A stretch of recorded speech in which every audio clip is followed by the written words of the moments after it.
Hey guys, today we are talking all about how to get a fabulous fake tan, no sun needed, just a bottle of self-tanner. And if you are intimidated by self-tanner, don't be, because with a few simple tricks and a little pre-game preparation and a little aftercare hydration and whatnot, you can get a beautiful looking faux glow pretty easily. If I can do it, you can do it. So we are going to start with the pre-game tanning tips. So what you want to do the day before you are going to apply your self-tanner, because yes, I actually plan it out that way. And the reason why is because it gives me like the best tan ever, whether I'm getting a spray tan or I am doing it myself. I always do this the night before, and that is completely scrub down your body, like head to toe. You want to take some time doing this. I put some music on in the bathroom, let the shower go, and I literally for like 10 minutes will scrub my body. And you want to make sure that you are using something that is a little bit gritty. It's not so much a spa experience. You want to really remove that skin. My favorite right now is from St. Ives. This is just from the drugstore. This is the Fresh Skin Apricot Scrub, and it has a really like sugary, gritty type of a texture where there are little small granules in there, and I find that it smells great, gets the job done, leaves my skin feeling really renewed and fresh. And whether you're into tanning or not, this is a great one to use. So I will scrub everything down. I will also make sure that I am using a good face scrub. I'm not just going to be tanning my body, I do tan my face as well. So I use a face scrub, I scrub my body down, I make sure I'm pumicing my feet. I'm just all about exfoliation. So I exfoliate everything, I rinse off really well, I hop out of the shower and I dry off completely, and then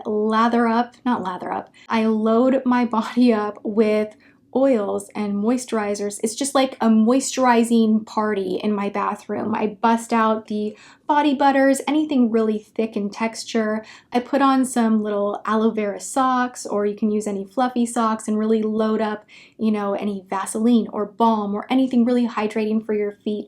You might even want to sleep in some little gloves to hydrate any dry patches on your hands and your cuticles.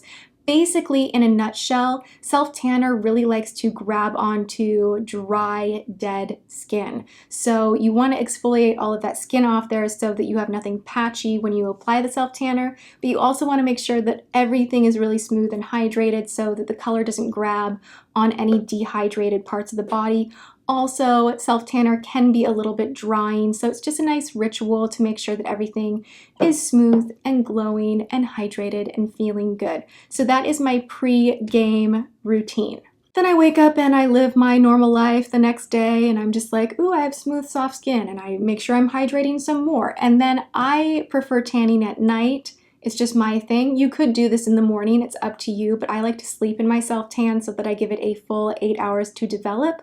So at nighttime, what I will do is I will strip it down yet again and hop in the shower. But before I hop in the shower, this time I like to take my body brush. And I will link below. I've done 2 videos on dry brushing, so I'm not going to stay here very long.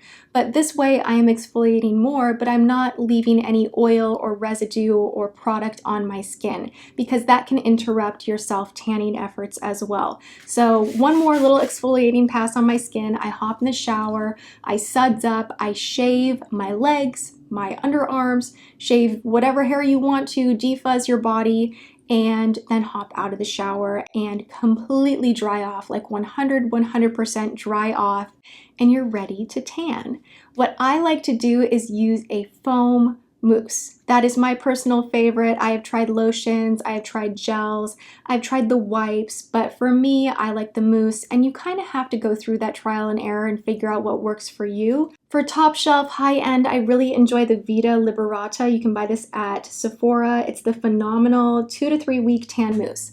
I don't feel like this really lasts for 2 to 3 weeks, but it is a beautiful color. I never get streaky from it. You want to apply this with a mitt, and it's very hard to screw this one up because you do have a little immediate bronzer, so you can see where you need to rub things in. You can kind of see the color before it develops, which I like that as well.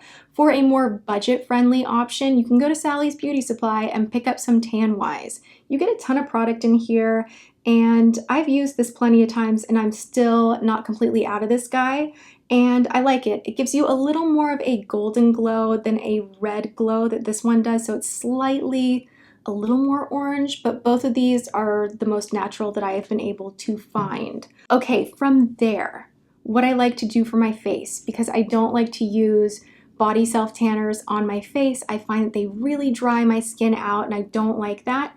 My favorite for the face as far as a cream is the Faux Tan Face from Bare Minerals. It has an immediate bronzer in here, so it doesn't go on clear. You want to use this at night because of that, I find. Otherwise your foundation can go on a little bit blotchy and weird. With this, you do get a ton of color, even though it says it's a gradual tanner. I always see immediate color with this guy.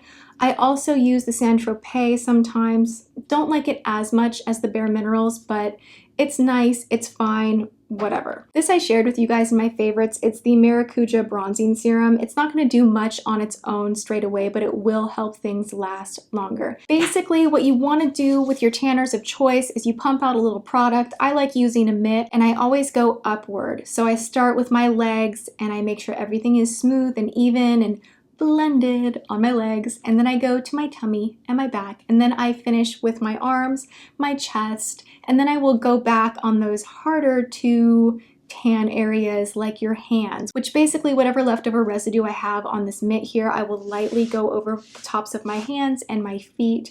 Those are the two really difficult areas of the body to tan and do it well. I mean, I still screw them up all the time, if I'm being perfectly honest. The secret is to really just take your time making sure that everything is evenly blended in and to work section by section and not take too much product at once. So those are my application tips. After you have your tan developed, the key is when you're showering to be as gentle as possible and not exfoliate the skin, because you want all of that hard work to stay in place for, 5-6 days until you can tan again. And the way that I do this is by ditching the loofah, ditching the washcloth, and just using my hands with some soap. Use something really gentle. You don't want to use anything that is exfoliating because that will make things look a little patchy. Also, make sure with your skin that you're laying off the exfoliants, be it your retinols, Clarisonics, whatnot, if you want to extend the life of your tan. Basically, anytime you remove dead skin, you're going to remove part of your tan. So keep that in mind. The skin will naturally exfoliate on its own, and a great way to make sure that your tan evenly comes off of you without having weird like white streaks and patches is by staying hydrated. So what I like to do throughout the day is use a mist. This is from H2O. It's the Sea Moss mist. And I just spray a little on my arms. It smells really great, hydrates things. You definitely want to reach for something like this over, say, any Victoria's Secret or Bath & Body Works sprays that have a lot of alcohol in them. This is going to hydrate the skin and smells really great too. So that's something that I do, or I use like the Vaseline spray on, just something quickly throughout the day that you can slap on the skin and keep things as hydrated as possible. And then always make sure after your showers that you are right away putting on some type of lotion. So just hydrate, hydrate, hydrate. Don't over exfoliate the skin until it is time to do the full thing again. And then you're gonna wanna literally scrub every last skin cell off of your body. So those are my tricks for the perfect self-tan. I hope you guys enjoyed this. I hope they were helpful. And thank you so much for hanging out. I will see you in my next video. All right, bye guys. Mwah.